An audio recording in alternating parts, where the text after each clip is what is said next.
Next question, the Hamiltonian of a system is, Hamiltonian ఇచ్చాడు, తర్వాత మనకు కరస్పాండింగ్ లెగ్రాంజ్ అడిగాడు. సో ఇది క్లాసికల్ మెకానిక్స్ సంబంధించిన క్వశ్చన్. సో హ్యామిల్టోనియన్ ఇచ్చి లెగ్రాంజ్ అడిగాడు అనమాట. సో ఇప్పుడు మనకు ఈక్వేషన్ తీయాలి, లెగ్రాంజన్కి హ్యామిల్టోన్కి relation. So L is equal to summation q dot p minus H. So ఇది ఇంటర్వ్యూలో అడిగారు అనమాట నాకు ఈ క్వశ్చన్, లెగ్రాంజన్కి హ్యామిల్టోనియన్కి రిలేషన్ ఏంటి అని. L is equal to summation q dot p minus H. ఇప్పుడు మనం డైరెక్ట్గా ఈ హెచ్ వాల్యూని ఇక్కడ సబ్స్టిట్యూట్ చేస్తాం. సబ్స్టిట్యూట్ చేస్తే ఇది వస్తుంది. కాకపోతే ఇక్కడ ఏంటంటే ఎల్ అనేది అంటే లెగ్రాంజన్ అనేది ఇన్ టర్మ్స్ ఆఫ్ ఇలా ఉంటుంది, అంటే ఎక్స్ పొజిషను వెలాసిటీ టైము ఈ మూడు ఉంటే లెగ్రాంజన్ అనమాట. హ్యామిల్టోనియన్కి ఎలా ఉంటుందంటే పొజిషను, మొమెంటము, టైము. ఇక్కడ మనకు హ్యామిల్టోనియన్ చూడండి, పొజిషన్ ఉంది, ఎక్స్ ఉంది, తర్వాత మొమెంటం ఉంది, సో వెలాసిటీ లేదు. ఇది వి స్క్వేర్ అనేది మనకు పొటెన్షియల్ అనమాట. సో ఇక్కడ మొమెంటం ఉంది, పొజిషన్ ఉంది. సో లెగ్రాంజన్లోకి రావాలంటే ఏం చేయాలి? ఇప్పుడు మనకు లెగ్రాంజన్ రాశాను, కాకపోతే ఇది ఆన్సర్ కాదు. ఎందుకు కాదు?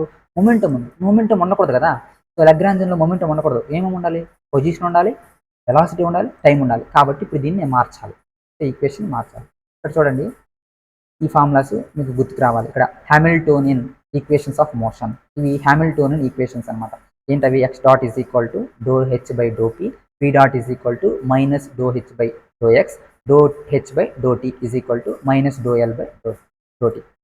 ఇవి ఈక్వేషన్స్. ఇందులో మనకు ఈ ఫస్ట్ది మాత్రమే ఇక్కడ యూజ్ అవుతుంది, x dot is equal to do H by do P.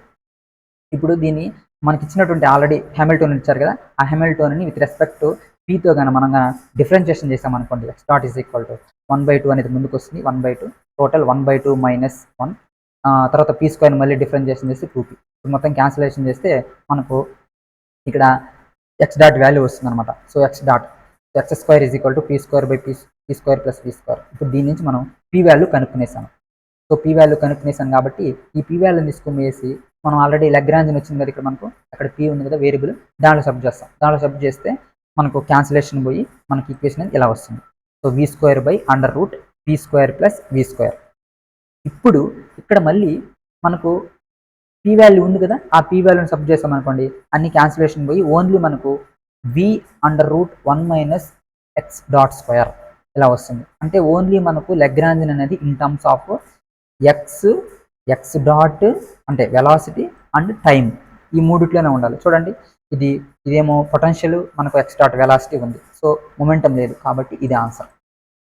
So ఈ క్యాన్సిలేషన్స్ ఒకసారి చూసుకోండి, ఇది అనమాట కాన్సెప్ట్. సో ఏ ఆప్షన్ కరెక్ట్ ఇక్కడ? Third option. So v of x under root 1 minus x dot square. So ఇది. తర్వాత నెక్స్ట్ క్వశ్చన్ వచ్చేసి ఇది కూడా క్లాసికల్ మెకానిక్స్ సంబంధించింది. A sphere of radius r is held fixed on the horizontal ground. A point particle of mass m slides without friction from the top under the action of earth gravity as shown in the figure. The speed of the particle when it leaves the surface of the sphere. వీళ్ళు ఏమంటున్నారంటే, ఒక ball అనేది ఈ surface మీద ఇక్కడ ఉంది, ఇక్కడ నుంచి జారుకుంటూ కింద పడిపోతుంది. సో అది ఇక్కడ నుంచి కింద పడిపోతుంది అంటే కదా, ఇక్కడ వరకు దీన్ని తాకుతూ వస్తుంది, ఇక్కడ వచ్చేసి ఏమవుతుంది, డైరెక్ట్గా ఈ నుంచి ఇలా పడిపోతుంది. పడిపోతే ఇక్కడ టచ్ అయ్యి ఉంది కదా, ఈ టచ్ అయ్యి ఉన్న దగ్గర దాని వెలాసిటీ, దాని స్పీడ్ ఎంత? The speed of the particle when it is leaves the surface of the air. ఇక్కడ అవుతున్నప్పుడు దాని వెలాసిటీ ఎంత అని అడుగుతున్నారు. సో ఇక్కడ రేడియస్ ఏమో ఆర్, ఇక్కడ నుంచి ఇక్కడికి ఎంత ఉంటుంది? R, radius r. ఈ ఇమేజెస్ చూడండి, ఇక్కడ ఆర్. సో ఇది ఆర్ కాబట్టి ఇక్కడ థీటా వచ్చేసి, ఇక యాంగిల్ వచ్చేసి థీటా అవుతుంది. అప్పుడు ఈ డిస్టెన్స్ ఏమవుతుంది? R cos theta. ఈ డిస్టెన్స్ ఏమవుతుంది? R sine theta. ఇప్పుడు ఇది ఇక్కడ నుంచి కిందకి పడుతుంది కాబట్టి దీని గ్రావిటేషనల్ ఫోర్స్ ఉంటుంది కదా కిందకి, దాని వెయిట్ ఎంత ఉంటుంది? mg, అంటే పుల్లింగ్ అనమాట, పుల్లింగ్ ఫోర్స్ mg. ఇప్పుడు ఎగ్జాక్ట్గా ఇది ఈ పొజిషన్లో ఉంటే దీనికి 2 ఫోర్సెస్ యాక్ట్ అవుతాయి. ఒకటి ఎక్స్టర్నల్ ఫోర్స్, ఇంకోటి internal force. So external force వచ్చేసి centripetal force mv²/r, and normal force కూడా ఉంటుంది, ఎందుకంటే అది సర్ఫేస్ మీద ఉంది కదా కాబట్టి నార్మల్ ఫోర్స్ కూడా ఉంటుంది. కాకపోతే అది సర్ఫేస్ మీద జస్ట్ ఇనీషియల్గా ఉంది కాబట్టి నార్మల్ ఫోర్స్ ఏం యాక్ట్ కాదు. సో n వాల్యూ 0 అవుతుంది. తర్వాత ఇన్సైడ్కి ఫోర్స్ కూడా ఉంటుంది కదా, అది ఎంత అంటే మామూలుగా mg cos θ. సో ఇలా డౌన్వర్డ్ ఉంటుంది కాబట్టి అది ఎంజీ కాస్ట్. ఇప్పుడు మనకు రేడియల్ ఫోర్స్ బ్యాలెన్స్ ప్రకారం అంటే inside force is equal to out side force balance కానీ రాస్తే మనకు ఇది mv²/r is equal to MG cost. So ఇక్కడ ఎంఎం క్యాన్సిల్ అయితే మనకు v² వచ్చేసింది. v² is equal to gr cost. ఇప్పుడు డైరెక్ట్గా ఈ వాల్యూ వచ్చేసింది, కాకపోతే మనకు కాస్ట్ వాల్యూ అంతా తెలియదు. ఇప్పుడు నేను ఎనర్జీ కన్జర్వేషన్ కడతాను. అంటే initial energy is equal to final energy. ఇనీషియల్గా అది ఎక్కడుంది? టాప్ ఆఫ్ ద స్పియర్ పైన ఇక్కడ ఉంది, టాప్ ఆఫ్ ద స్పియర్ పైన ఉంది. సో ఇక్కడ ఉన్నప్పుడు మనకు కైనెటిక్ ఎనర్జీ ఉంటుందే? ఉండదు, ఓన్లీ పొటెన్షియల్ ఎనర్జీ ఉంటుంది. పొటెన్షియల్ ఎనర్జీ అంటే ఏంటి? mgh. సో mgh, హెచ్ అంటే రేడియస్ ఎంతది? r. So mgr is equal to తర్వాత ఇప్పుడు ఫైనల్ ఎనర్జీ అంటే అది ఇక్కడ ఉంది, ఈ పాయింట్లో ఉందన్నమాట. ఈ పాయింట్లో ఉన్నప్పుడు టూ ఫోర్సెస్ ఉంటాయి. ఒకటి కైనెటిక్ ఫోర్స్ ఉంటుంది, అదే కైనెటిక్ ఎనర్జీ ఉంటుంది. టూ ఎనర్జీస్ ఉంటాయి, ఒకటి కైనెటిక్ ఎనర్జీ ఉంటుంది, ఇంకోటి పొటెన్షియల్ ఎనర్జీ ఉంటుంది. So kinetic energy half mv², potential energy వచ్చేసి mgh అంటే ఆర్ కాస్ట్. అంటే ఇక్కడ హైట్ ఎంత? ఈ హైట్ ఎంత? Are cost. ఇక్కడ ఆల్రెడీ చెప్పుకున్నాం కదా మనం, ఆర్ కాస్ట్ అనేసి అదనమాట. సో దాన్ని రాసుకుంటే v² వాల్యూ ఆల్రెడీ ఉంది ఇక్కడ. సో దాన్ని ఇక్కడ తీసుకొని వచ్చి సబ్స్టిట్యూట్ చేస్తాం. ఇక్కడ సబ్స్టిట్యూట్ చేస్తే మనకు క్యాన్సిలేషన్ పోతే మనకు కాస్ట్ వాల్యూ 2/3 వస్తుంది. సో ఆ 2/3ని తీసుకొని పోయేసి మళ్ళీ v²లో సబ్స్టిట్యూట్ చేస్తాం.